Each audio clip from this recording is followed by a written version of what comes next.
Bonjour et bienvenue dans l'émission spéciale 15 août. Aujourd'hui, nous allons parler de ma maman, de la maman à ceux qui partagent ce plateau avec moi et bien sûr de votre maman à vous qui nous regardez. J'ai le plaisir de partager ce plateau avec l'abbé Dominique Moussa Diagne, vicaire à la paroisse Saint-Jean-Baptiste de Niakhar, avec le berger Raphaël Doucet, berger du doyenné Grand Dakar, avec notre sœur chantre Solange Ndion, choriste FBB, notre berger Charles Sen, berger du renouveau charismatique de Mbao. Avant de commencer, je laisse la parole à l'abbé Dominique pour la bénédiction. Au nom du Père et du Fils et du Saint-Esprit, Amen. le Seigneur soit avec vous. Et avec votre esprit. Comme nous l'avons reçu du Sauveur et selon son commandement, nous osons dire ensemble, Notre Père, qui es aux cieux, que ton nom soit sanctifié, que ton règne vienne, que ta volonté soit faite sur la terre comme au ciel. Donne-nous aujourd'hui notre pain de ce jour. Pardonne-nous nos offenses, comme nous pardonnons aussi à ceux qui nous ont offensés, et ne nous laisse pas entrer en tentation, mais délivre-nous du mal. Car c'est à toi qu'appartiennent Le règne, la puissance et la gloire pour les siècles des siècles. Amen. Réunis avec Marie, nous osons reprendre la salutation angélique. Je vous salue Marie, Pleine de grâce, le Seigneur est avec vous. Vous êtes bénie entre toutes les femmes, et Jésus, le fruit de vos entrailles, est béni. Sainte Marie, Mère de Dieu, priez pour nous pauvres pécheurs, maintenant et à l'heure de notre mort. Amen. Et maintenant, nous demandons au Saint-Esprit d'être au contrôle de cette rencontre, d'éclairer nos esprits, nos cœurs et de nous guider sur la voie de la vérité. Viens, Esprit Saint, emplis le cœur de tes fidèles, allume en eux le feu de ton amour. Envoie ton Esprit, Seigneur, et tout sera créé de nouveau, et tu renouvelleras la face de la terre. Ô Dieu, qui as instruit le cœur de tes fidèles par la lumière de ton Esprit, donne-nous de comprendre et d'aimer ce qui est juste et bon, et d'éprouver sans cesse le réconfort de sa présence par Jésus le Christ, notre Seigneur. Amen. Gloire au Père et au Fils et au Saint-Esprit. Comme il était au commencement, maintenant et toujours, dans les siècles des siècles. Amen. Le Seigneur soit avec vous. Et avec votre esprit. Merci Abbé. Ma bàyyi la nga nuyu suñu mbokk internetu catholique yi. mbokk yi maa ngi leen di nuyu ak mbégte nuyu ku nekk ci yéen ci turu Yesu Christa sunu borom moom mi nga xamante ne moo ñu fi boole en même temps ma leen di nuyu maa ngi leen di gërëm ci seen liggéey te di ñaan yàlla mi nga xamante ne dara ump ko mu barkel leen te yokk xéwal yi ak yiw yi merci beaucoup. Berger Raphaël ma bàyyi la yow itam nga nuyoo. ñu ngi sant borom bi di sant Mariama mu sell mi di ñaax ñëpp ñi nga xamante ni ñu ngi seetaan ku nekk jàpp ci loxo Mariama mu sell mi ndaxte toogaay bi ñu toog tey du caagee ne waxtaan kese la mais expérience la Maman Marie mooy téye ci loxo mu téye sa loxo nga jëfeek moom donc ci émission bi yëpp ñu ngi ñaan nit yi nañ ko déggee benn déggin mooy maanaam téye loxo Marie ànd ak Marie ngir mën a wax ci Marie merci. dañuy daal di jàll si laaj yi rek Abbé sama laaj bu njëkk mooy lu waral ñuy xumbal bésu Assomption. question boobu am na solo trop parce que ci Assomption la ñu nekk léegi mën nañ dooree la parole de Dieu baatu yàlla Apocalypse 12:1 dégg nañ ko tey ci lecture yi amoon na firnde ju ràññiku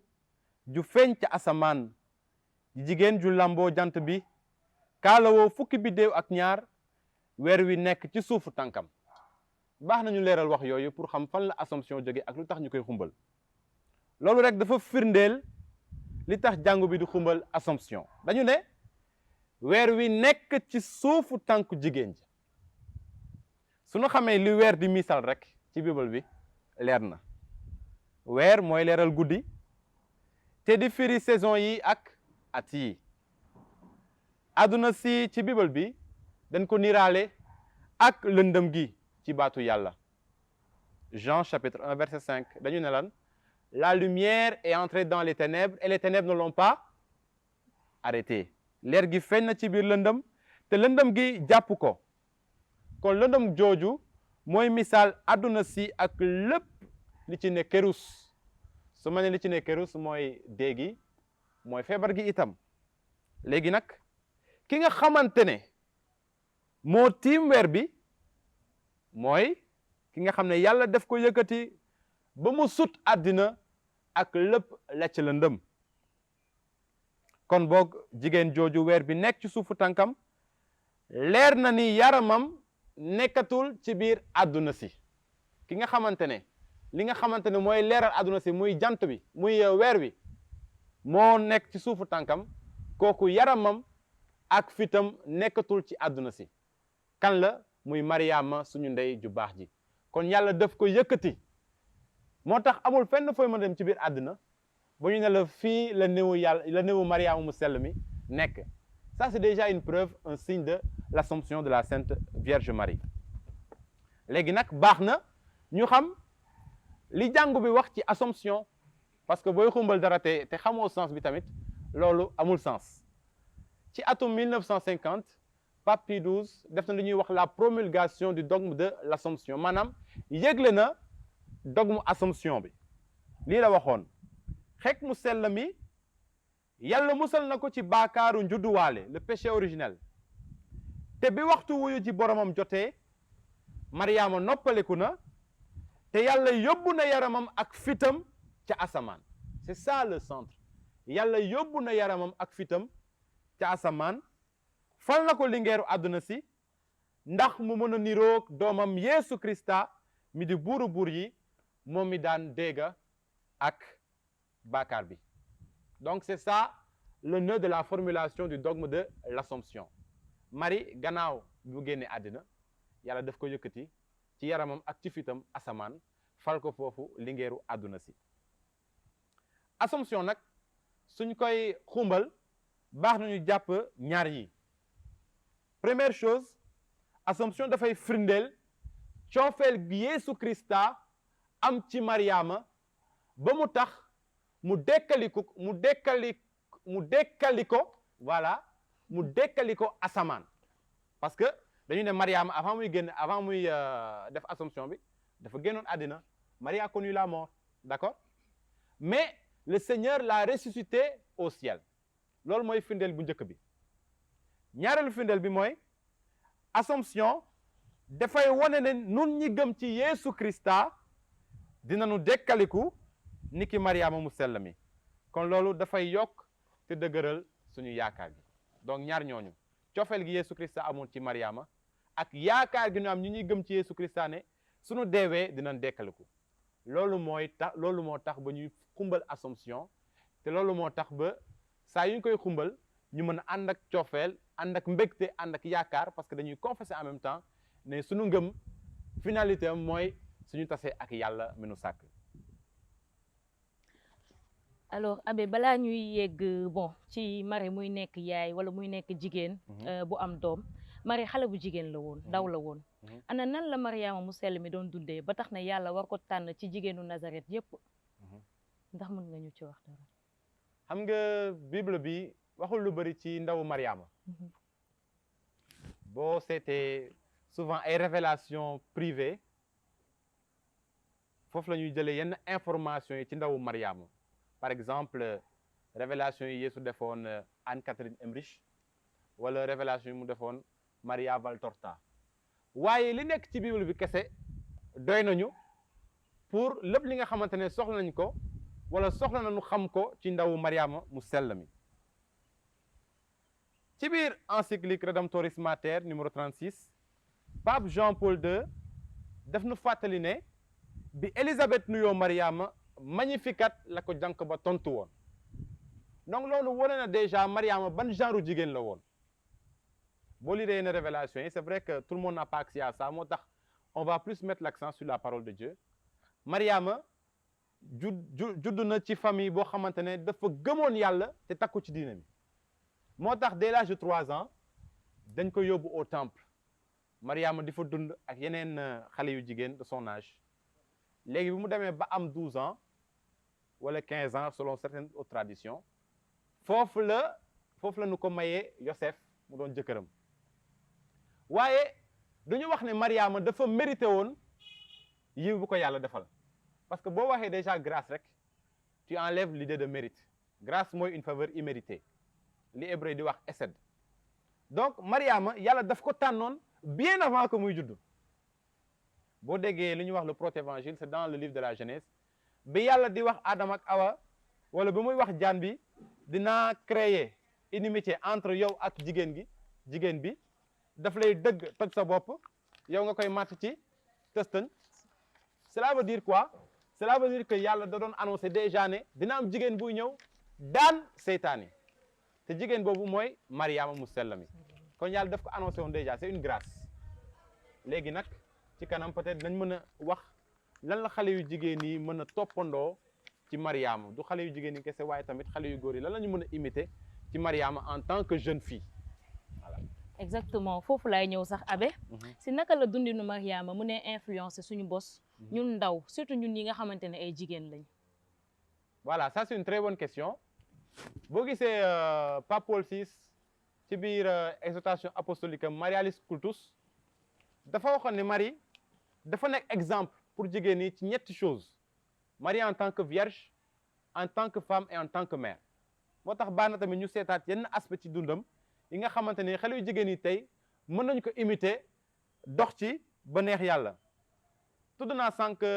Magnificat bu Mariama doon dundee Élisabeth nuyu ko mu fay ko Magnificat mon âme exalte le Seigneur exulte mon esprit en Dieu mon sauveur boo seetee tey jeunes yi ñoo fi dàq ñurumtu kaas loolu moom c'est connu de tout le monde dañuy kaas du matin au soir ah lu bees dara beesul rien de spécial dëkk bi dafa métti dafa lii dafa laa xaalis amul lii amul lee amul dëgg la boo déggee seede mag yi démb moo gënoon yomb tey waaye est-ce que loolu raison la pour que ñun ñu fàtte sant Yeesu Christa ci lépp lu mu ñuy defal ci dund gim ñu may wërgu yaram jàmm ji souvent dañuy fàtte loolu ñun jeunes yi dañu war a bàyyi ñurumtu bu metti bi te dëkk ci Magnificat niki Mariama foofu la ñuy feese ak kattanu yàlla ngir soppi lépp li jagadi ci suñu dëkk suñu réew ak suñu askan wi donc dañu war a nekk ay jeunes yoo xamante ne dañuy sant yàlla te di góorgóorlu di liggéeyal seen réew mi waaye suñu nekkee ay jeunes yoo xamante ne ils sont tout le temps frustrés tout le temps en train de se plaindre on prend pas l'exemple de Marie et on va rien faire de productif deuxième chose yonente yàlla Isaïe lii la waxoon Israël borom bi ci boppam moo leen di jox firnde jànq bi mooy ëmb jur doom ju góor tuddee ko Emmanuel Emmanuel mooy firi yàlla ngeek ñun Isaïe chapitre 7 verset 14 ci hébreu xale bu jigéen Alma lañu koy oowee boo ne Alma ça veut dire xale bu jigéen waaye ci traduction bi souvent da ngay gis la vierge mais am na beneen terme buy désigner vierge c'est Betula donc il y a Alma et il y a Betula Alma mooy jigéen boo xamante ne amagul jëkkër waaye ça ne veut pas dire que comme amagul jëkkër rek jànq la d'accord waaye Betula mooy jigéen bu amagul jëkkër te des jànq Isaïe kon jigéen ju amagul jëkkër la doon tudd loolu waroon na doon kemtaan ëmb te amoo jëkkër noonu la ko yàlla déggee pour yàlla bu amul jëkkër war a ëmb xam ngeen fi may jëm muy loo xam ne dafay interpeller képp kuy jigéen voilà gis nañ li xew ci société bi te baax nañu fàttali ne yàlla xalaatul jigéen ëmb te amagul jëkkër su dul kemtaan en tout cas wane na ko ci Marie moo tax mënuñu encourager mukk ci suñu société ñi nga xam ne peut-être erreur wala leneen à part viol moo leen dugal ci grossesse précoce je reprends suñu biir société waruñu mën a encourager ñi nga xamante ne leneen à part viol moo leen dugal ci grossesse précoce je vais en profiter nag dàq ginaar wax sa soxla je vais en profiter pour parler aux hommes surtout ñi nga xamante ne ay profiteurs lañ voilà ngir yàlla ak Yeesu Christa bàyyi leen xale yi ngeen di nax di leen di tëddee ëmbal leen après ngeen bàyyi leen foofu bañ a assumer seen responsabilité ñi nga xamante ne tamit dañuy violer viol yi bëri na trop ci dëkk bi ñi nga xamante ne dañuy violer de grâce bàyyi leen loolu jigéen dañu koy respecter jigéen dañu koy protéger nit la du mala le viol est un crime alors niki Mariama mu sell mi xale bu jigéen boo gis amagul jëkkër almaa la teg ci war a doon betula maanaam ku vierge xale yu jigéen yi war nañ jàpp yooyu képp ku ci amagul jëkkër war nga doon almaa déjà boo amul jëkkër almaa nga waaye war nga ci yokk doon betula maanaam une vierge Mariama mu sell mi almaa va betula la woon c'est-à-dire jeune fille non encore mariée et vierge Luc chapitre 1 verset 34 mu laaj malaaka ma ne ko naka la loolu mën a amee man de jànq laa ba tey jànq en wolof en fait ça veut dire la jeune fille vierge jànq du jeune fille kese souvent dañuy ni jànq bi mais ça veut dire la vierge kon na góor ñi jàppale xale yu jigéen ñi ndax ñu mën a des ak jànq te ñu mën a des ay jànq ba keraa ñuy dugg ci néegu sëy am na ñoo xam ne nag lekk xeek rek moo leen tax a jóg xam ngeen luy lekk xeek ah xam ngeen luy lekk xeek c'est-à-dire ils sont là tout juste pour rafler les filles celles qui sont toujours vierges ils raflent faites attention à ces gens-là te yéen góor ñi nga xamante ne loolu ngeen dëkkee ngir yàlla bàyyi leen loolu ma tuddee ci jigéen ñi suñu jamono jile dafa mën décourager ñi gëm virginité ba léegi da ngay dégg ne virginité amatul sens donc loolu mooy troisième exemple bi da ngay dégg ne virginité amatul sens ku koy dund léegi da nga arriéré wala da nga dépassé loolu ay dóor la du benn dëgg virginité am na valeur ba léegi parce que Mariama mu sell mi bi ko yàlla di tànn elle était une fille vierge alors yéen xale yu jigéen yi Mariama bëgg na ngeen toppandu ko ci côté boobu noonu vraiment neex na yàlla te baax na ci yéen kon jafandu leen te bu leen kenn nax bu leen topp wax yu neex yi bu leen topp message yu neex yi ak photo yu neex yi wala dem restaurant yu neex yi déedéet su ko neexee sax mu yóbbu leen ba Dubaï waaye la virginité denc leen ko parce que en fait c'est un signe de respect non seulement pour toi-même mais aussi pour ton mari et aussi c'est un signe de respect envers Dieu parce qu'on nous dit que le corps est quoi? Le temple du Saint-Esprit. Alors tu ne dois pas ouvrir ce temple à n'importe qui. Mais léegi may dem ci fiancé yi parce que ñoom tamit jeunes yi lañu bokk ils sont toujours à l'image ou bien dans l'imitation de Marie en tant que jeune fille may dem ci fiancé yi Mariama ak Joseph dañu diggante woon sëy ça veut dire quoi? Ils étaient des fiancés. Luc chapitre 1 verset 26 à 27 bi Élisabeth nekkee ci juróom benn weeram yàlla yónni na malaakam Gabriel ca dëkku Nazareth ca diwaanu Galilée mu yebal ko ca jànq bu ñu may waaju bokk ci askanu Dawda te ñu koy wax Yosef maanaam Yosef dañ ko may jànq c'est-à-dire on lui a donné une femme une fiancée. Matthieu chapitre 1 verset 18 nii la Yeesu Krista juddoo bi ñu mayee Mariama mi di yaayam Yosef gis nañu ne laata ñoo dëkk dafa ëmb ci kàttanu xel mu sell mi benn expression moo ma fa intéressé laata ñoo dëkk Mariama ak Yosef ay fiancé lañu woon waaye dëkkuñu woon am na ñuy reetaan Mariama ak Yosef ay fiancé lañu woon waaye dëkkuñu woon léegi day gis ñoo xamante ne suñu xasee def la bague au doigt rek foog nañu ne tout est accompli yaakaar na ne moomante nañ déedéet ci jàngu bi en tout cas de waxum xamuma feneen waaye ci jàngu bi mariage sacramentel mooy tax ba ñu ne monsieur ak madame moomante nañ yéen ñi nga xam ne boog ay fiancé ngeen toppandu leen Mariama ak Yosef restez chez vous kay naan corona restez chez vous waaye boobu tamit restez chez vous voilà moomante goo leen ça il faut le savoir comme Marie et Joseph amul ay nee na dafa wéet ma ñëw wéetali ko loolu tamit ay dóor la musul wéet c'est juste des manières de vous attirer et vous savez que la chair est faible alors restez chez vous et puis sax c'est avantage parce que gis nga ay fiancés yu bëri yoo xamante ne li ñuy dund comme jëkkër ak jabar moo leen xañ communion parce que ci yoon même si vous êtes fiancé que madame vit chez elle je dis madame comme ça parce que c'est future madame donc future madame vit chez elle futur monsieur vit chez lui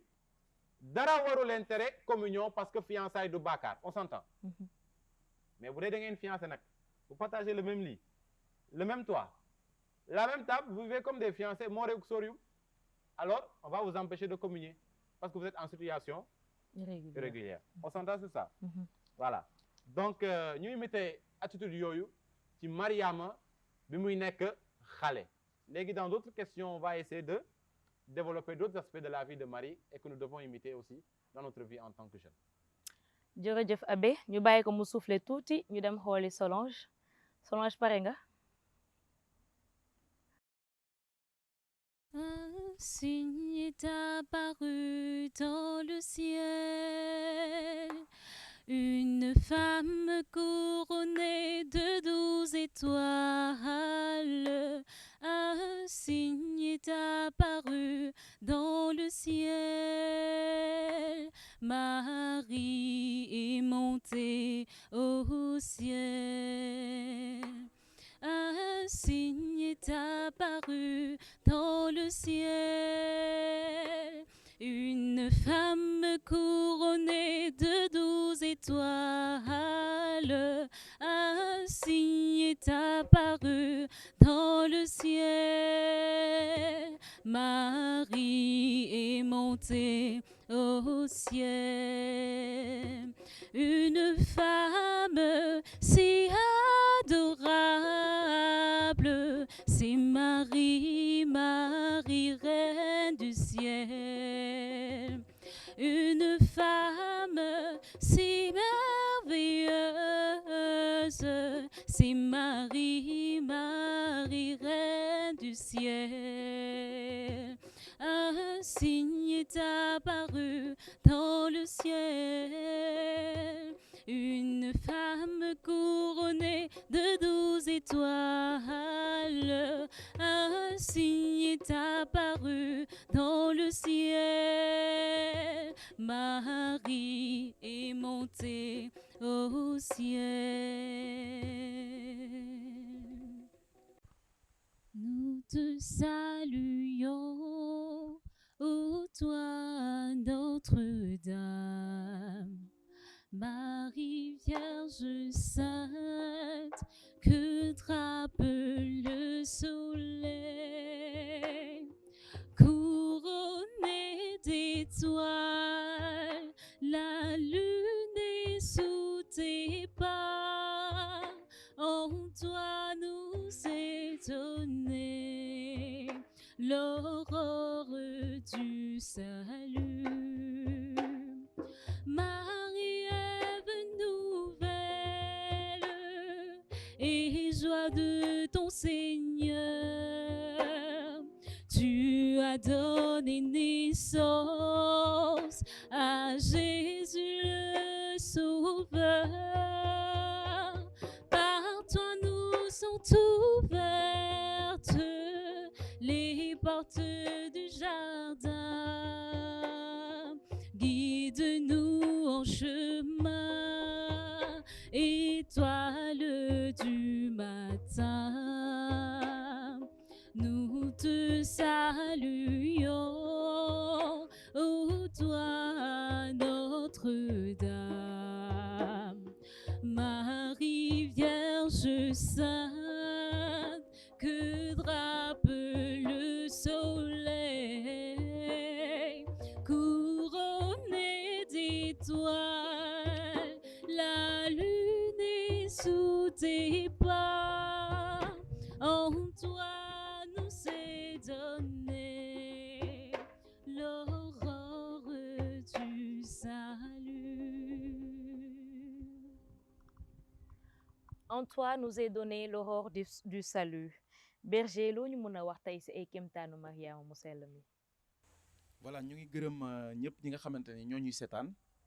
ak ñi nga xamante ne ñu ngi ñaan ak ñun ci maanaam kéemtaanu Mama Marie li ma ci xam maanaam mën naa ne néew na am na ñoo xam ne ñu ngi seetaan suñu mama yu baax yi suñu labbe yi ñoo xamante ne ñoom ñooy doom yi nga xamante ne ñoom la Mama Marie cëralee lu ci ëpp ndaxte ñoom ñoo ñu war a gunge am na ñeneen ak ñeneen ñoo xam ne ñoo ñu teete ba ñu àgg fii maanaam su may wax su may joxee témoignage seen kanam dafa mel ni du dara mais témoignage mooy li nga xamante ne li nga dund la li nga dund wala lu keneen dund soo koy joxee da nga koy joxe ndaxte yàlla rek a tax Yeesu rek a ñu fi tax a toog te loolu moo tax donc ak Mama Marie li ñu xool te li ñu constaté mooy ci renouveau charismatique soo nekkee ak Mama Marie sa ngëm day gën a tey day gën a dal sa ngëm day gën a dal c'est vrai que dans la pensée populaire li nit yi gën a xam ci renouveau charismatique mooy su tolof amee rek demal renouveau ñu ñaanal la beneen bi nga xam ne tamit xamal nañ ko waa renouveau mooy maanaam su amee mari de nuit wala femme de nuit mooy faru rab wala yéen yi demal ci waa renouveau ñu ñaanal la loolu tamit yàlla da ko may waa renouveau te ñu ngi ci mais il faut que ñu xam ne soo waxee Mama Marie wax nga renouveau charismatique am na benn koo xamante ne ku mag la ci renouveau charismatique ñu koy woowee René Laurentin René Laurentin soo koy lire da nga koy xam am na abbé le père Raymond Alter mi nekkoon Abidjan ci sanctuaire marial bi moom moo fa nekkoon décédé na ci pionnier renouveau charismatique la am na Jean Plia am na ñu ci bëri ñoo xamante ne dañuy wan ne objectif renouveau charismatique mooy nekk catholique boo xamante ne sa ngëm dafa dal nga sonn nga am tolof nga kontaan sa ngëm dafa war a dal te ak Mama Marie la sa ngëm di dal témoignage bi may joxe nii benn témoignage la pour jàppale ñëpp ñi nga xamante ne ñu ngi traversé ay moments yu difficile comme ni ko l'abbé bi waxee peut-être tout à l'heure dinañ ci agsi ci les différents types de dévots ñoo xamante ne yow soo nekkee ci Mama Marie am na noo ci nekkee église bëggu ko am na soo nekkee ci Mama Marie taxawaay boo xam ne war nga ko mën taxaw te témoignage bi man sama propre témoignage la ci témoignage bi dama amoon université laa nekkoon ma nekk université di jàng fële à la faculté de médecine ci branche pharmacie mais dama amoon benn xarit bi jullit la maa ngi nuyu yëpp jullit yu bëri yi nga xamante ne Mama Marie dañ koy gis di ko ñaan mais kooku noonu dañoo xaritoo bu sori léegi nag ñu dem ba ci biir ma commencé di soupçonner ne am na lu leerul suñu biir j'avais pas compris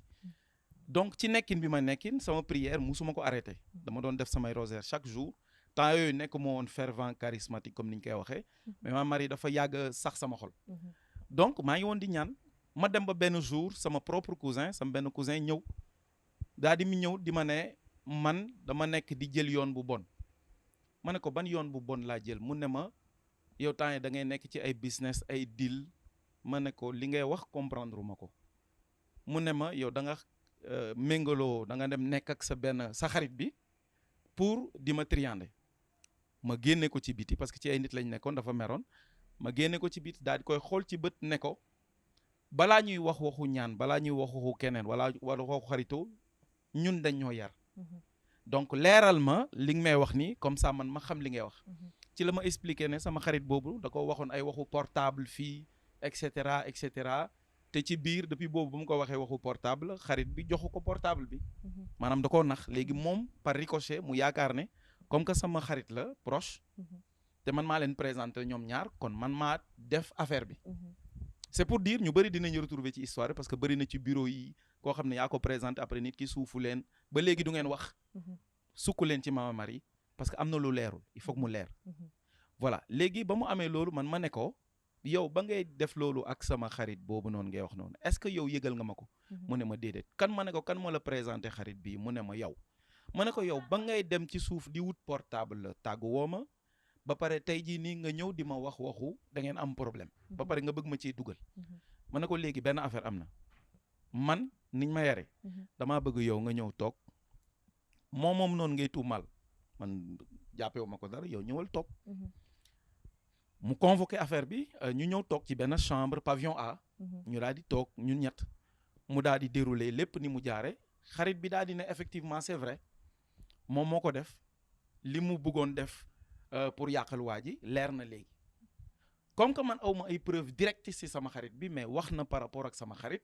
ma ne ko man dama fekkee comme témoin ci yéen ñaar li ngeen def gis naa yéen ni ngeen ma jàppee mais à partir de ce moment il fallait man ma xalaataat ci lépp li ma xaritoog nit ki depuis le début fan ak fan la nit ki dem yàq fa sama tur ak lan la war a mën def xam nga loolu moo ñuy dal am na ñu bëri ñu ngi ñuy seetaan peut-être loolu dal na leen ba ma toogee jour boobu noonu nekkuma parce que dafa am lu bëri loo xamante dafa yëngu ci man parce que ñi nga xam ne da nga leen a jege sës rek ci moom suñ la xamee xam nañ waa ji suñu xamee waa ji xam nañ la ma commencé gën a jàpp ci chapelet bi di prière chapelet comme ni mu koy waxee aw moon yenn connaissance yi nga xam ne peut-être plus tard dinaa ko jàng parce que berger renouveau la mais église moo ma yar église laa xam te moom laa ñaan Mama Marie mu continuer ak man foofu léegi nag ma continuer di prière ni may prière plus may prière dafay mel ni nit dara moo koy indi mu ñëw di ma wax yenn affaire yu bizarre yi ci sama xarit bi bon je précise simplement que j'ai donné le témoignage pas parce que musulman la non du tout ay musulman yu bëri ñu ngi may dégg yaroon naa ci këru musulman yu bëri xam naa leen ay gayen lañ amuñu benn problème mais li exemple kese la donc qu'est-ce qui s'est passé ba ma commencé di yëg loolu plus may dem mu may gën a métti à l'université dama amoon benn xarit boo xam ne malien la donc il n'est pas sénégalais donc les étrangers ñoom dañu am benn particularité suñu leen xoolee yéen ñaar ngeen di dox deux sénégalais dañu am benn intuition moom intuition bi mu yàgg am mooy yéen ñaar ñii daf ma mës a ne yéen ñaar yow ak sa xarit bi da ngeen di dox mais bokku leen bon musuma ko déglu quoi parce que sama gain la et cetera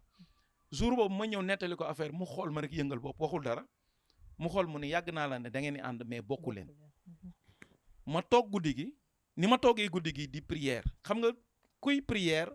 kontaan ak ku prière amoo but pour prière bi ak kuy prière am métit bokkul exemple bi may joxe pour peut-être ouvrir une autre fenêtre mooy ci relation góor ak jigéen nga am déception tey ci heure bi may wax ni peut-être yow di ma seetaan da nga am déception amoureuse ni ngay prière soo naree prière chapelet tey ni nga ko naree prière bokkul ak na nga ko daan prière donc vous imaginez jour boobu noonu choc bi ma am ak naka laa doon prière rosaire bi donc ma prière rosaire à ma grande stupéfaction Popenguine laa doon gis vierge Popenguine bi ma ne attends yow man maa ngi bëgg a dee fii nga may woon Popenguine bi nekk fee effectivement j'entendais viens me voir bon ma jël sama chapelet j'en ai parlé à cet ami malien mu daal di may ne saa yow loolu yow la yow li ngay bëgg a def nii man li nga bëgg a def nii man lii maa ngi koy doog a gis chrétien di ko def ma ne bon man dam koy def donc la parole qui venait le Seigneur dit quand je vous envoie n'amenez ni besac ni quoi que ce soit levez-vous allez donc itinéraire bi mooy université laa jóge dox ba Popenguine ba man ni may dox ci Popenguine yëpp ci yoon bi yëpp maa ngi ne je me remémorais dans ma tête mais il faut comprendre que peut-être c'est pour éviter que l'histoire soit longue dafa am yeneen concours de circonstances yoo xam ne dafa toll foo xamante ne en fait il fallait que ma am tontu il fallait que ma def benn affaire nit tontu ma tout le monde n'est pas obligé peut-être def pèlerinage bi mooy il fallait quelqu'un tontu ma daal di jóg ma dox ndànk yor sama bant di dox dox fii yëpp romb naa fi Kër Masaar yi yëpp di dem dox di prière xaw ma ñaata rosaire laa def ma ne ko lu ma gën a métti mooy yow maa ngi lay rosaire mais defoo dara quoi may dox di dox ba timis may doog a dugg Popenguine ba may dugg Popenguine timis je me rappelle buntu kii bi buntu avant ngay dem am na bayal bu ngand bu nekk foofu noonu autant fa la kii oto yi doon gaare auto 20 yi et cetera fa lañ doon gaare gars yi di def cambiche bi ba ma ñëwee ba foofu puisque j'avais jeûné tout le chemin maa ngi ne sama xel comment faire pour rompre le jeûne j'entends c'était comme une voix plus tard je me rends par la grâce du Seigneur Jésus c'était mon ange gardien mu ne ma frappe à cette porte là entre on va te donner à manger mon gars ma ne mais attends ma tourné xool ma delluwaat reculer ma dégg frappe ma fëgg xale bu ndaw moom ma tijjil mu ne ma lan la woon ma ne ko dama jógee dox ba depuis Dakar pour def pèlerinage pour gis Vierge Marie mu ne ma loo bëggoon ma ne ko dama bëggoon dugg ndogu parce que dama xiif damaa woor Dakar ba fii mu ne xaar ma wax sama yaay mu dugg wax ko yaayam ne ko neel mu dugg musulman lañ c'est pour donner un bon témoignage foo xam ne fa la ñuy mujjee musulman yi dugal ma saay loo xam ne man géntuma ko woon ñu tegal ma meew chocolat beurre fromage gruyère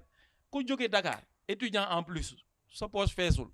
ma tiim ndékki bi ñoom xooluñu ma sax ñu ngi seetaan film fee ma téye ndékki bi xaw ma ñaata yoon laa ndékki de maa ngi ndékki rek ndox bi di tàng may ndékki rek ba ma pare ñu ne ma pare nga ça va ma ne ça va bien ñu daal di may ne bon ça va après ma génn ba ma génnee ma ne ma amari ba léegi kontaanuma ma dox dem ba ci grotte bi nuyu grotte bi il faisait quelque chose entre 19h et 20h le temps de prier de revenir il faisait 20h05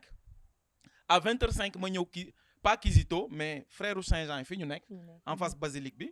ce jour-là bizarrement il y avait la rencontre de beaucoup de prêtres hein. Il y avait beaucoup de prêtres ma fëgg buntu bi je toque à la porte mu tijji mais je voyais les prêtres là à l'intérieur il y avait quelque chose je sais pas léegi nag ba ma toqué à la porte mu ne ma vous voulez ma ne ko non je viens d'un pèlerinage j'ai marché de Dakar à ici je suis venu pour voir la Vierge je retourne demain là j'ai faim si vous remarquez bien à 2 reprises dama ko wax gratuitement ba mu ko waxee frère Saint-Jean mu ne ah d'accord donc attends-moi mu tëj buntu bi daal di mel ne regarde fais le tour fi ñuy jaayee médailles yi actuellement mu ne ma fais le tour ma daal di wiiri taxaw ma xaar ba sonn ma ne kii est-ce que fàttewu ma sax daf ma doon dóor rek jékki-jékki rek mu génn dugal ma ci biir étudiants yi may dégg xam nañ am na plat yoo xam ne suñ ko tegalee université nga tàmm ko am na yoo xam ne suñ la ko tegalee da ngeen naan non kii juumul man ma simple étudiant la donc mu tegal ma mango piilu mango ba pare tegal ma benn beefsteak mais plat bu dal mais dama dóor ba kontaan taxaw xool ne lii yëpp ay dóor la Mama Marie lii yëpp pour neexal ma la mais dinaa xuloo donc il faisait 22h à 22h j'ai remercié les frères de Saint-Jean que la Vierge Marie continue de vous bénir et de vous accompagner ma daal di génn tranquillement demandé wuñu ma identité que ça soit chez le musulman chez les frères demandé wuñu sama identité ils m'ont bien servi ma génn daal di dellu ci grotte bi arrivé au niveau de la grotte j'étais tellement énervé àgguma ci grotte bi fi ñuy defee messe bi suñu amee Popenguine fa laa toog guddi gi yëpp ma toog ci guddi gi yooyu di ma jaar fu nekk tribord babord di ma màtt ma ne fii laay toog parce que dama xulloog Mama Marie vers 1h du matin ma ne xaar ma progresser grotte ba c'était allumé de l'autre côté je progresse vers la grotte arrivé vers la grotte bon dama yaakaaroon ne damay kaas et cetera mais mënu moon kaas lenn rek laa doon wax ma ne bon Mama Marie en fait le résumé c'est simple man j'ai décidé de te donner ma vie de suivre Jésus mais pourquoi yow soo baaxee gars yi jàppee la con pourquoi ngay dox ci lu baax gars yi jàppee la yow yaay dof bi nga xamante ne dañuy dëgg sa kaw dox dem seen yoon quoi et puis nag mu yomb nii quoi c'est-à-dire tranquille quoi yow ku baax yow ñu dëgg la et puis yow nga toog aju sa kaw di ma xool wengal sa baat donc lu nekk laa yegg guddi gi saaga naa Jésus saaga naa Vierge Marie bi lu mu leen waxul moom xam naa ne soo demee soo xoolee ci kaw suuf moom lu mu leen fi waxul moom vraiment duñ ko fi fekk à 4h 5h du matin je n'avais plus rien à dire bon je n'ai fait que remercier je suis retourné au niveau fi ñuy defee messe ma tëdd ba ñu sonné cloche yi à fële na li ci au niveau de la basilique ma dellu ma prière ba ma prière gars yi di def messe àggale wu ma messe bi parce que j'avais pas le courage après ma dox ñibbi ba may dox ñibbi tamit j'ai dit au Seigneur Jésus j'ai marché pour venir tu m'as géré je retourne tu me gères je n'ai ni 100 francs ma jógee foofu dox di ñëw ba ma doxee ba ñëw ba foyer de charité fii nii ma dox ba foyer de charité ma ne di xaar ange gardien bi ne ma tourne à gauche mais déggu ma dara ba xaar déggu ma dara ma ne bon man sax bàyyi ma jàdd dugg foyer de charité àgg xam nga ñoom ils sont très ordonnés soo leen xoolee ni ñuy doxee sax nga xam ne ñii n'ont pas de temps à perdre ma gis benn religieuse bu nekkoon foofu noonu ma abordé ko ma ne ko j'ai fait le pèlerinage expliqué ko mu ne ah d'accord bon entrez ici asseyez-vous ma toog liñ ma serviroon fee double bi la ginaar lañ ma tegal ma ginaar tegal ma affaire yi ma dóor ba nice ma tourné di xaar kan laay remercier ba léegi gisuma religieuse peut-être nii su déggee peut-être elle peut se rappeler mais je l'ai pas vu j'ai dit bon je me suis sorti me remercier après je suis rentré arrivé à l'université j'étais hyper méga fatigué donc nit yaa ngi ma doon jéem a woo dara ma dugg j'ai fait 3 jours dans la chambre de ce malien là Ouedraogo ba ma defee 3 jours foofu noonu j'étais fatigué tout mon corps faisait mal après les 3 jours ma commencé nag di génn et cetera gisaat gars yi foo nekkoon et cetera ma ne non maa yoon fii bon puisque faut tourner université raf ñi nekkoon renouveau frère raf parce que en ce temps là j'étais pas encore berger mais ku soxla woon ay questions trucs bibliques machin prière bergère kii frère Raf la ñuy dem woo donc ma commencé nekk gars yi et le choc c'était quoi pour ne pas être long c'était ce qui était impossible c'est-à-dire gis nga ku bon dëgg mooy ànd ak yow di la tojal fii ak ba bi ngay dee doo ko xam loolu amoo maqaama dem xam ko munoo ko parce que moom ni mu ko defee la da koy def ba nga xam ne yow ki mu ko sekkal du la ko mës a wax yow tamit mu sekk ak yow doo ko mës a wax te dara ngi yàqu te du ngeen ko xam noonu la doxale woon ak ñun ñëpp on était un groupe quelque chose comme 30 jeunes garçons très entrepreneurs etc. et bizarrement ki ma njëkk abordé pour ne ma Raf dama am lum la war a wax kooku dañ koy benn Chamsidine lañ ko doon woowee da doon yor wirdi université affaire yooyu noonu mais moom daf ma ñàkkaloon fayda quoi parce que nee na kii chrétien la il comprend rien à rien jour boobu noonu ñu daje ci bitig bi mu woo ma xool ma ci bët ne ma Raf dafa am lum la war a wax ma ne man mu ne ma waaw laaju ma ko dara de ñu yëg ci néegam mu xool ma ci bët mu ne ma yow gor nga ma ne ko ci lan mu ne ma sa waa ji ngay àndal ma ne ko waaw mu ne ma mais sa waa ji maa ngi doo ko xam mooy kan ma ne ko ah bon qu'est-ce qui s'est passé mu commencé di ma déballer waa ji moom su demee ci moom ñun dañuy ànd de ñun sekk benn teranga moom mu jaar ci ginnaaw yàq teranga pour moom mu jege est-ce que tu vois à peu près kooku ñëw toj affaire bi ba mu tojee affaire bi ma ne ko gis nga fi ma toll nii tollu ma ci saaga ko wala ne la yow yaa baax moo bon bañ ciy dund man dam ci setoon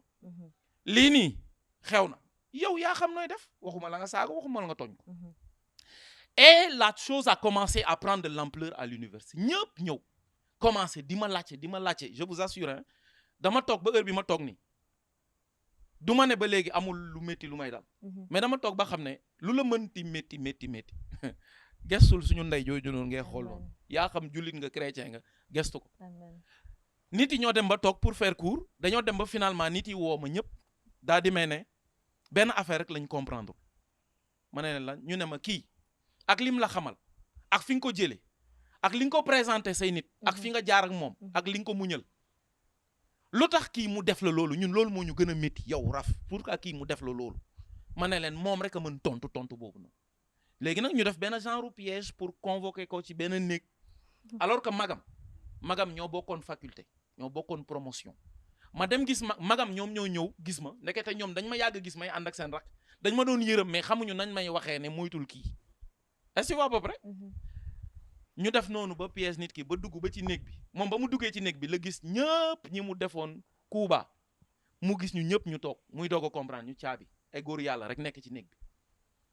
gars yi toog la ko mu toog mu xam ne tey lépp a war a ñor gars yi ne ko magam moo toog de mu daal di koy ne li ñu fi dajale yomb na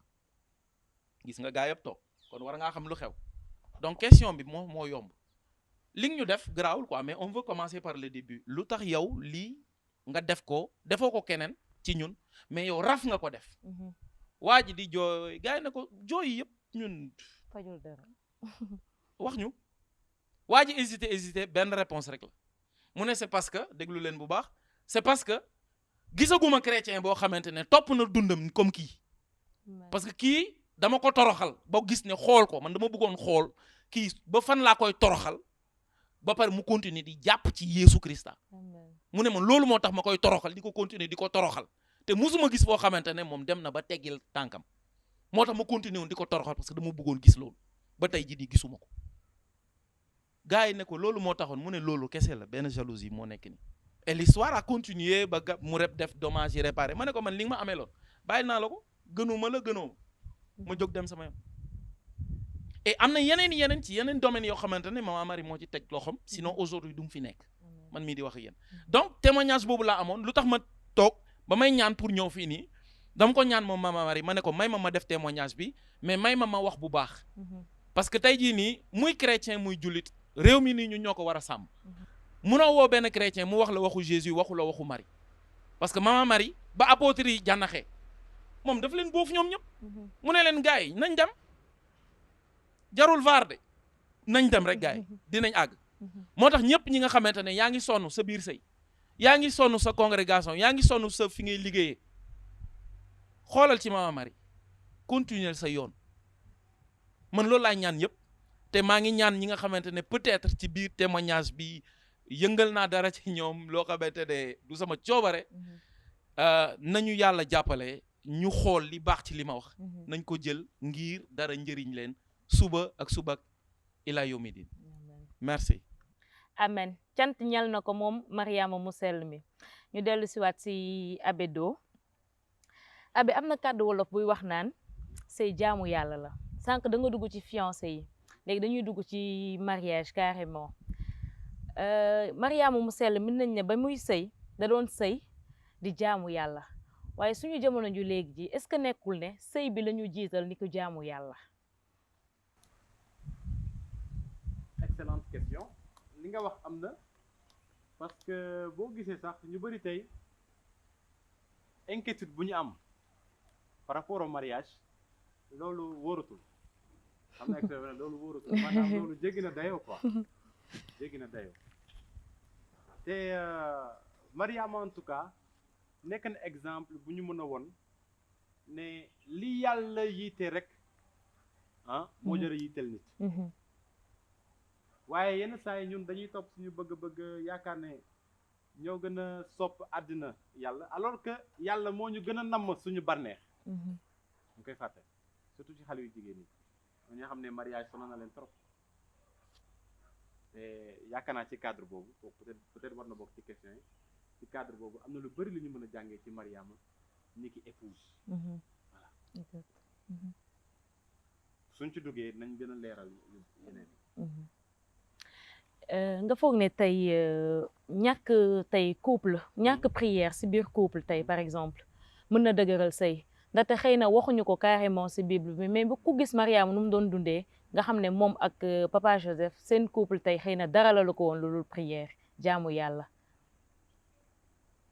Un couple qui ne prie pas c'est un couple qui va se détruire parce que xam nga lu tax gis nga yow boo jiitalee yàlla yow mi di jabar bi nga jiital yàlla sa jëkkër jiital yàlla da ngeen di tase ci yàlla seen couple mën a neex waaye yow boo jiitalee sa jëkkër jiital boppam parce que les hommes sont souvent égoïstes ngeen baal ma wala mu jiital la nit mënul tolloo mukk ak yàlla dañ ko war a xam kon tant que jiitaloo yàlla tant que bëggoo yàlla plus que sa jëkkër parce qu'il faut qu'on se le dise tant que bëggoo yàlla plus que sa jëkkër tant que bëggoo yàlla plus que sa jabar sa couple yi mënul taxaw bu dee gëmkat nga pourquoi parce que nit dafay changer te boo jëlee place su yàlla nga jox ko nit ça s'appelle l'idolâtrie ngeen fi ay nit ñoo xamante ne dañu jël seen jabar aj ko foo xamante ne mais après on se rend compte que nit la et puis yàlla mi nga bàyyi fële moo la mënoon aar ci lu bëri nga jël ko tegee ko na le finalement les difficultés arrivent amoo leen vie de prière comment vous allez combattre ces difficultés là Padre Pio da doon wax naan qui prega si salva maanaam kii ñaan dina musal boppam yow mi nga xamante ne doo toog ak sa jabar ngeen di prière naka ngeen di mën a résister wax yu bon yi ngeen di dégg ci biti parce que nit mën na gis seen diggante rafet rek mu commencé di sosal sa jabar wala di la sosal sa jëkkër daf lay tromper sa jabar daf lay tromper xam nga Yosef bi mu ñëwee fekk Mariama biir xam naa amul lu mu déggul ca koñ ba amul lu mu déggul ca koñ ba war na ma ne sax am na ñu ñëw sosal Mariama ak gisuñu ko muy dugg fi gis te gisuñu ko mosuñu ko gis waaye Yosef nitu prière la woon nitu prière la woon dégguñu fenn Yosef toog na di lam-laami Mariama wala di ko xëccal bant dafa toog prière yàlla tontu ko parce qu'on n'a pas parlé de la prière de Joseph mais on estime que Joseph am na prière bu mu def pour yàlla indi ko éclairage bi et aujourd'hui dans les couples loolu dafa war a am face à un problème nii yow monsieur tu ne dois pas être impulsif ba nga fàtte yàlla dem directement ci problème parce que du xuloo mooy régler yenn problème yi il y a des problèmes qui se règlent à genoux monsieur sukk mu ne madame ata kaay ñu sukk on prie rien de plus simple que preuve bi ñu livre Tobie bi di jox vous connaissez l'histoire de Tobie et de Sarah Sarah dafa nekkoon jigéen bu amoon juróom-ñaari jëkkër 7 maris te foofu sax li ñuy oowee incube jóge maanaam mari de nuit parce que boo seetee ci bible bi gars yi dañu naan mari de nuit waaye xamuñu fu loolu jógee et pourtant jigéen jooju dafa amoon mari de nuit saa yuñ ko mayee jëkkër mu war a ànd ak jëkkër jooju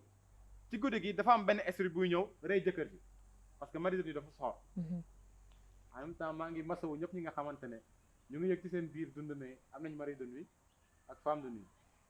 gëm leen Yeesu Christa mën na leen ci musal ba ngeen set wecc voilà léegi comment la question a été résolue Tobi laata moo ànd ak Sara mi di jabaram daf ko téye ci loxo ne ko kaay ñu sukk te ñaan loolu moo ko ci musal loolu moo ko ci musal léegi ñun nag dañuy gis ay couple chrétien yoo xamante ne ils font tout sauf prier ensemble ils font tout sauf prier ensemble alors que ça doit être la première chose yow soo demee mariage église da nga mel ni da nga am signature chrétien boo dul prière da ngay réer parce que li jig ñeneen ñi jigu la ñeneen ñi ils ont fait leur contrat sans le Christ waaye yow bu dee def nga sa contrat avec le Christ da nga war a impliquer le Christ dans ta vie de tous les jours et parfois il n'y a même pas besoin de parler parfois même le silence dans la prière peut régler certaines choses Mariama dégguñu ko ñu muy répliquer li gars yi di wax yëpp kenn déggul Mariama muy naan non en fait biir bi ci xel mu sell mi la jóge waxul mais comme Ivoire yi ñu koy waxee c'est Dieu qui a fait son palabre maanaam yàlla moo ko défendre yàlla moo feeñu Yosef ci pexe malaakam ne ko ki nekk ci biiram nii ci xel mu sell mi la jóge dina jur doom ju góor nga tuddee ko Emmanuel maanaam yàlla ngeeg ñun voilà yàlla a ngi ak ñun donc c'est pour dire que les couples chrétiens doivent s'efforcer de cultiver cette vie de prière là dañuy war a bàyyi di imiter li ñuy gis ci biti parce que nous on a une particularité voilà gënuñu kenn mais puisque Yesu Christa mu ngi suñu dund alors na Yesu Christa bokk ci ñun na bokk ci ñun suñ ko exclure rek ñu sentir ko ñu gis ko léegi bu ñu jógee ci prière bi abe dañuy ñëw ci ñàkk sutura bi dangay gis les couple buy dund ñoom ñaar góor ak jigéen problème am seen biir waxuma la parents yi rek de xarit yi dëkkandoo yi ba ci sax réseaux sociaux yi ñëpp a koy yëg abe loolu ndax jarul waxtaanee aka jara waxtaanee jar na waxtaanee parce que dañu ne le linge sale se lave en famille léegi daa mel ni le linge sale se lave dans les réseaux sociaux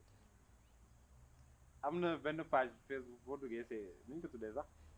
gars dañuy wax ngay def abonné ma ci page mais damay gis lépp lu ñuy kii dama koy gis waaye dama mës a commentaire voilà ñu may naan lan labe di wut fii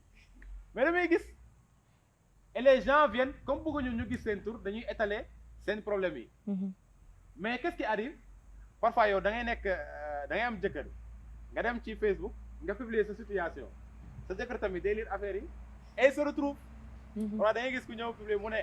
non numéro de temps man la doon waxal waaye man damay tontu c'est pour dire en fait que c'est pas sur la place publique qu'on règle les problèmes de couple parce que chacun viendra te donner ses conseils defal lii defal laa defal lii defal laa et dans ce cas-là quand les conseils viennent d'un peu partout il faut faire très attention il faut faire très attention léegi comment un couple chrétien doit réagir par rapport à cela comme Marie et Joseph tooguñu ba dégg ne Joseph génn na di wax ne Mariama daal daf ma jëndee keneen wala nii la def wala nee la def homme de silence couple chrétien dafa war a nekk couple boo xamante ne day méditer lépp lu xew ci seen diggante dafa war a toog jàngaat ko lire la parole de Dieu surtout ça pour xam ndax problème boobu noonu mosul xew ci Bible bi te su ma see xew nan lañ ko résoudre mais souvent ce qui nous manque c'est la connaissance de la parole de Dieu alors genre problème bu amee déjà on l'a dit tout à l'heure prier ensuite communiquer à deux dañuy gis ñoo xamante ne dañoo am problème au lieu ñu toog communiquer dañuy jóg dem passaare ko ci biti couple chrétien face à certains problèmes dafa war a toog d'abord méditer ku góor ki toog qu'est-ce qui se passe voilà sama jabar dem ko déggal lii déjà est-ce que lépp lu may dégg laa war a gëm est-ce que ñi ma koy wax ñëw ñu pour yàq sama couple bi est-ce que man awma assez de confiance envers ma femme pour xaar moom bu dee daf may tromper moom mu won ma ko quoi parce que aussi c'est une question de confiance bu dee lu ñu la wax ci sa partenaire bi rek nga gëm ko ça veut dire que sa confiance dese na après cela prier ensemble ensuite communiquer nga woo ko ngeen toog nga ne ko man dafa am lu ma dégg dama bëgg en toute responsabilité nga wax ma lan moo xew te loolu la baatu yàlla bu mercredi passé bi waxoon mu ne si ton frère a péché contre toi première chose li Yeesu wax parce que Yeesu day wax ñu ñuy lire rek te du ñu appliquer Yeesu nee na demal nga fekki ko ngeen toog cela seul nga xool ko ci bët nga ne ko jak ci bët moom mu ne la jak ngeen waxante dëgg mais loolu couple yu bëri duñu ko def dañuy dégg nii rek Thérèse lii la def ah bon c'est parti bal ba takk na est-ce qu'on communique am na ay problème yu bëri yoo xamante ne communication kese mën na ko régler yenn saa yi nag ñu juum jël problème yi au lieu ñu communiquer ñu téléporter ko dans la belle famille alors que deret dafa fort sa yaay kilo jur boo demee ne ko sama jëkkër lii la may def mais le sang va parler plus fort que l'esprit dalay naan yow ñibsil alors il faut savoir sauvegarder son couple en fait tu fais une seule chair avec ton mari nekkoo une seule chair avec sa yaay ni sa papa vous êtes une seule chair discutez maintenant boo leen waxtaanee ça ne marche pas qu'est-ce que Jésus a dit appelez 2 autres témoins yàlla def na ba ci mariage église il y a combien de témoins il y en a 2 non appelez vos 2 témoins ngeen waxtaan ak ñoom parce que ce sont normalement des personnes de confiance ngeen toog vous exposez le problème si ça ne marche pas maintenant vous avez la communauté ecclésiale ci CEB bi ñàkkul ay personnes ressources il y a des gens qui ont 10 20 30 ans de mariage cette expérience ça doit servir à quelque chose et c'est à ça que le pape Jean-Paul II nous invitait dans Familiaris Consortio bu teyee ba tëx nag ngeen wax ko jàngu bi yëpp ngeen dem parage bi ngeen fekk curé bi ngeen ne ko vraiment y a ce problème là waaye bu yóbboo ngeen góorgóorlu de ngeen résoudre problème bi parce que ci jàngu amul divorce dina baax par la grâce de Dieu Berger ñu bàyyi la nga jàll ci prière yi pour ñu clôturer. ok voilà ñu ngi ñaan ñëpp ñi nga xamante ne ñu ngi seetaan ngeen nekk seen biir kër mën ngeen toog fekkee jëkkër jaa ngi foofu jabar jaa ngi foofu wala doom yi ngeen toog mën ngeen joxante loxo wala ngeen sukk yéenay xool nu ngeen koy defee ngir ñu ñaan ku ci nekk aussi mën nga ñaanal keneen parce que dinañ ko def ci kër peut-être des points plus ou moins courts yoo xamante ne dañuy ñaanal ñenn ñi après ñenn ñi peut-être mën nañu joxe seeni témoignages selon li borom bi def seen dund suñu mënee jël benn wëy.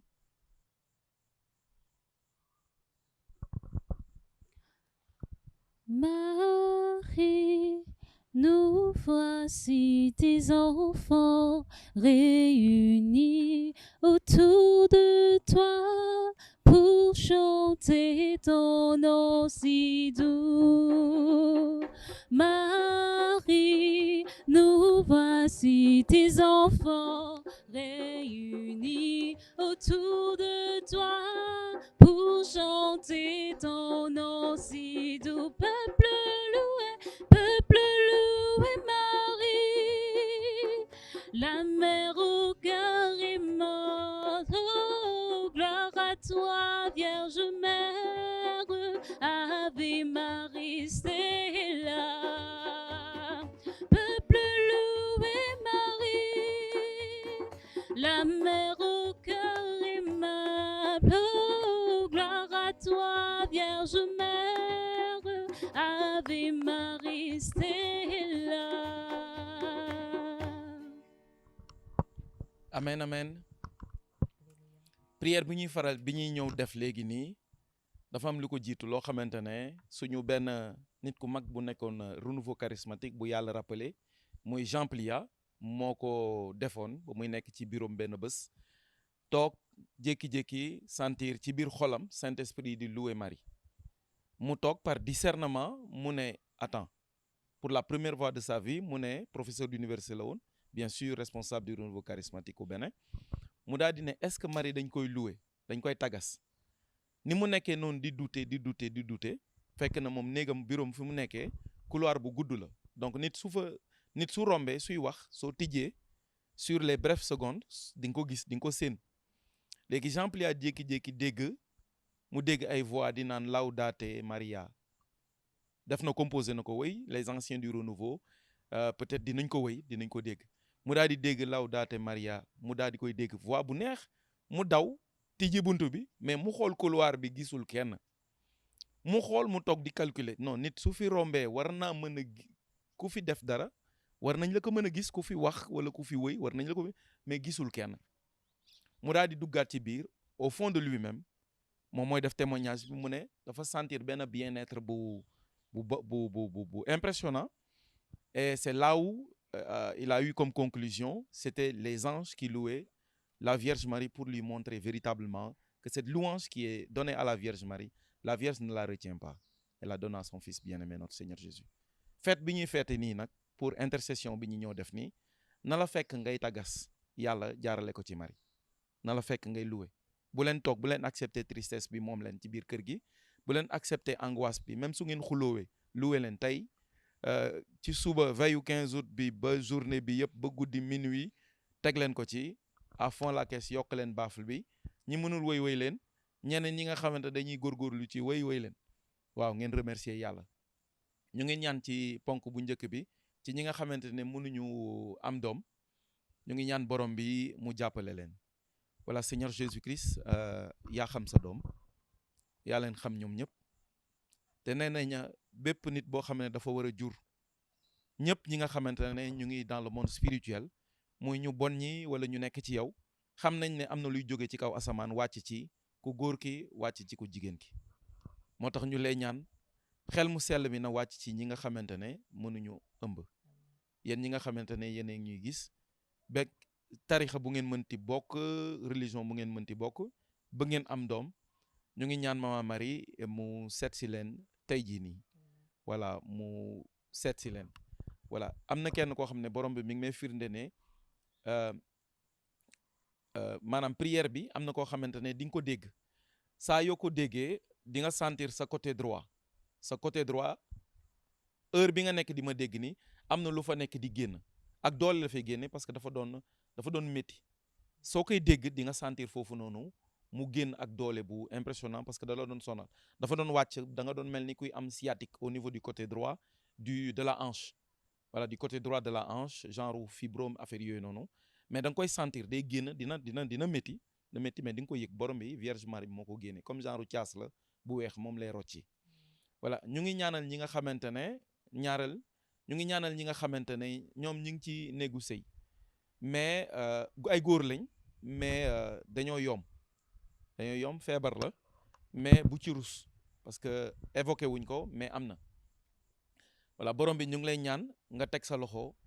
ci lépp li nga xamante ne ci biir néegu sëy mooy yàq voilà ñu ngi lay ñaan borom bi nga teg ci sa loxo nga teg ci bu baax sa loxo ñaan bi du gudd soo gëmee borom bi dina la seet si bu baax borom bi ñu ngi lay ñaan nga wër kër yi nga xamante ne ñooy déglu lii ak ñi nga xamante ne ñii di déglu ñoo leen di ñaanal ñun amuñu doole amuñu kàttan yow yaa am doole yaa am kàttan ñëpp ñi nga xam ne ñu ngi ci feebar boobu maa ngi leen di tibb ak sa kàttan teg leen ci tabernacle bi leen gën a jege ci église bi leen gën a jege te maa ngi leen ñaan saa yu nit di ñaan ci tabernacle boobu sa kàttan yaa ñu ko won saa yu ñu tijjee tabernacle bi sa kàttan day génn di dem voilà ñu ngi ñaan sa kàttan génn dem fekk si góor yooyu noonu wéral leen voilà ñu ngi ñaan bii pour ñëpp ñi nga xamante ne ñu ngi en couple réseaux sociaux yàq nañ nit yàq nañ xamatu leen lu ngeen di def voilà borom bi ñu ngi lay ñaan nga teg sa loxo ci seen dund bii maa ngi ñaan nit yi ñu noppi tuuti ku nekk sa biir xol bu fekkee sëy nga wala sëyagoo wala am nga koo nekkal wala yéen a ngi xuloo maa ngi lay ñaan rek nga noppi kii tooñul kee tooñul yàlla lañ tooñ ñu ñëpp voilà nañu baalu yàlla ñu ngi lay ñaan nga baal ñu suñu biir sëy ñu ngi lay ñaan nga baal ñu lépp li nga xamante def nañ ko ni ñuy sëyee wax yu bon yi ñuy sekk yu bon yi ñuy seetaan ci net bi ni ñu yàqee sëyu jàmbur yi liggéey yu bon yi njabar yi pornographie bi nga xam ne dugg na ci couple yi ñu ngi lay ñaan nga musal ñu ci loolu yëpp te bépp xeetu jinne rab bu ci laxasu ñu ngi lay ñaan nga dàq ko tey ji waxuma suba tey ji léegi nii amen voilà bi ñuy jeexalee mooy ñaan Mama Marie mu moom Sénégal te mu sàmm Sénégal voilà Mama Marie ñu ngi lay ñaan nga jóg taxaw fii temm fii Sénégal maa ngi lay ñaan ngir ñëpp ñi nga xamante ne ñu ngi bokk ci tarixa murit xaadar tijaan layen ñëpp ñi nga xamante ne ñu ngi ci yeneen tarixa yi suñu mbokk yi nga xam ne ñu ngi ci àll bi ñu ngi ci religion traditionnelle yi ci pangol yi ucaay yi bëkkin yi ñu ngi ci seetkat yi ay saltige lañ waa ñoom ñëpp ñi nga xam ne tamit ay franc-maçon lañ Mama Marie Maximilien Kolbe ba nga xam ne dinañ ko ñaan ci ay fan yu néew moo defoon bii prière te moom laay ñëw def léegi nii ngir nga seet si ñooñu ñëpp parce que Maximilien Kolbe nee na ô Marie priez pour nous qui avons ô Marie conçue sans péché priez pour nous qui avons recours à vous et pour tous ceux qui n'ont pas recours à vous particulièrement les francs-maçons ñu ngi lay ñaan ci franc-maçon yëpp nga xam ne léegi ñu ngi commencé bëgg a am fit fii Sénégal Mama Marie ñu ngi lay jàpp ñu ngi lay ñaan église bañul franc-maçonnerie mais lépp lu bon li franc-maçonnerie di def moom la église bëggul mais ñëpp ñi fa nekk nga xam ne xamuñu li ñuy def ñenn ñi ñu ngi wër tekki ñu ngi wër lii moo tax ñu dugg ci église bañul nit ki mais lu bon lu ñuy def moom la bëggul donc ñu ngi ñaan yow mi nga xam ne yaay ndeyu église catholique nga seet si leen seen biir loge fii Dakar ñëpp ñi fi nekk ci rajo yi ci télé yi ci nguur gi ñu ngi lay ñaan Mama Marie nga seet si leen ñoom ñëpp du ragal mooy tax ñu wax parce que ñun dañoo jox suñu dundu Yeesu Christa mais Mama Marie ñu ngi lay ñaan yow yaay généralu armée nga jóg parce que jot na nga jóg ci loolu noonu nga xam ne église bëggu ko franc-maçonnerie mais ay doomam yi nga xam ne da leen a nax ñu ngi lay ñaan Mama Marie say doom lañ yow it jógal nga dem seeti leen nga génne lañ fañ nekk ñi nga xam ne ñu ngi ci yëfu dëmm yi njabar bi wax ju bon ji li ñuy def ci réseaux sociaux yi Mama Marie yaa ñu ko won ci àll bi yaa ñu ko won fii Dakar fépp fu ñu dem jëlee nga nit ci seen yëfu dëmm yi nga jox leen ñu xam lan mooy yàlla moom lañ lay ñaan nga dem seetiwaat leen ak sa doom Yeesu Christa nga génne leen fa nga génnee Sénégal la ko dalee Ziguinchor ba Saint-Louis la ko daree Bakel ba Dakar loolu umpul yàlla te umpul say ñaan ñu ngi la koy ñaan Mama Marie tegal sa loxo tey moos ba sa moos amin merci Seigneur Jésus. Merci jërëjëf Njokonjal à vous tous qui avez pris de votre précieux temps pour nous suivre di remercier itam sœur franciscaine des pauvres pour lépp li nga xamante ne def nañ ko ci émission bi na leen yàlla barkeel te yàlla yokku leen ba ngeen yëg ko bu ñu fàtte ne coronavirus mu ngi fi nañuy raxas loxo yi nañuy sol masque yi correctement bu ñu nekkee ci transport en commun yi surtout ñu moytu bu baax ndax ay waajur ay kilifa la ñu dëkkal donc ñu préserver leen daal bu baax a baax a baax merci à tous jaa ngeen jëf. Mamma Maria, salve Regina, Mamma Maria. Mamma Maria, salve Regina.